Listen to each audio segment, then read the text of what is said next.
بچه‌ها خیلیاتون میپرسین چرا دبی، چرا این همه کشور، چرا کشور دیگه نرفتید؟ به خاطر اینکه من خودم تو این کشور واقعا امنیت داشتم زندگی میکردم و برای اینکه خوشحال باشم و خوب بتونم زندگی بکنم اومدم دبی، چون دبی امنیتش فوق‌العاده است.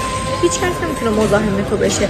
تو حتی اگه با لباس لخت هم تو خیابون راه بری، به خاطر اینکه توی سر خیابوناش دوربین داره، هیچ که اجازه نداره، اصلا هیچ جرئت چون نداره که نزدیک تو بشه، به خاطر اینکه واقعا حکومت قوی داره، واقعا با فرهنگن، واقعا با کلاسن.